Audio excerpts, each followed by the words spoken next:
চট্টগ্রামে বন্যায় ডুবেছে ৯ উপজেলা। এখন পর্যন্ত ৫ জনের মৃত্যুর খবর পাওয়া গেছে। এই মুহূর্তে চট্টগ্রামের ফটিকছড়িতে আছেন রিপোর্টার শফিকুল আলম। সরাসরি যাচ্ছে তার কাছে। শফিক,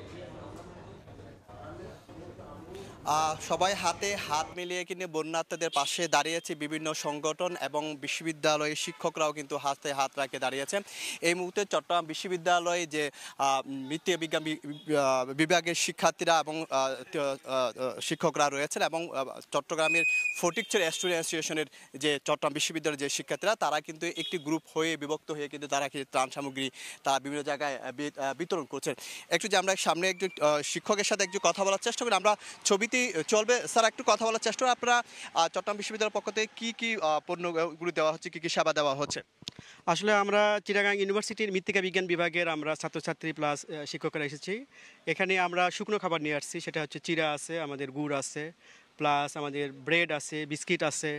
এটার পাশাপাশি আমাদের এখানে মোমবাতি আছে, লাইটার আছে, তারপরে সাবান আছে, আমাদের এখানে ফিটকিরি আছে যাতে পানি পিউরিফিকেশন করে পানি খেতে পারে সেটা। আর আমরা কিছু শুকনো কাপড় চোপড়ও নিয়ে আসছি এটা আর কি। হ্যাঁ স্যার, এই বিপদের সময় ঔষধও দিচ্ছি আমরা, আপনার নাপা এক্সট্যান্ট, তারপরে হলো যে পেটের পীড়ার জন্য ফ্লাজিল 400 গ্রাম, এমোডিস 2 রকমের ঔষধ দিয়েছে, খাবার স্যালাইন দিচ্ছি আমরা প্রায় 10-11টা আইটেম আমাদের প্রতি ইয়াতে।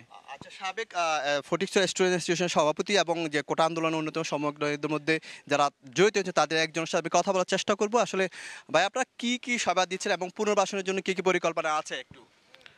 ধন্যবাদ।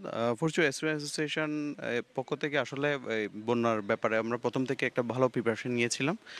এর মধ্যে আমরা প্রায় 30-40টা টিমের সাথে আমরা একসাথে একযোগে কাজ করেছি। বিভিন্ন জায়গায় প্রত্যন্ত অঞ্চলে দুর্যোগপূর্ণ এরিয়ার মধ্যে আমরা ত্রাণ সামগ্রী বিতরণ করেছি এবং এর সাথে সাথে আমাদের চট্টগ্রাম বিশ্ববিদ্যালয়ে আমার ডিপার্টমেন্ট মৃত্তিকা বিজ্ঞান বিভাগ সহ বিভিন্ন ডিপার্টমেন্টের শিক্ষার্থীরা আমাদের সাথে একযোগে ত্রাণ কার্যক্রম চালাচ্ছেন এবং এর বন্যা পরবর্তী আমরা আরও কিছু বিষয় নিয়ে আমরা কাজ করব। সেটা হচ্ছে পুনর্বাসন এবং হচ্ছে যে মহামারী বা পানিবাহিত যেসব রোগ সেগুলো নিয়ে কাজ করার প্ল্যান আছে। এবং যারা আসছে তাদেরকে ধন্যবাদ। আমরা আসলে বিভিন্ন সংগঠনের পক্ষ থেকে সেবা দেওয়া হচ্ছে, চট্টগ্রাম বিশ্ববিদ্যালয়ের শিক্ষকদের পক্ষ থেকে এবং স্টুডেন্টের পক্ষ থেকে, ফটিকছড়ি স্টুডেন্টের পক্ষ থেকে বিভিন্ন ত্রাণ সামগ্রী এখানে বিতরণ করা হচ্ছে। তো এই ছিল আমার কাছে আসলে সর্বশেষ তথ্য।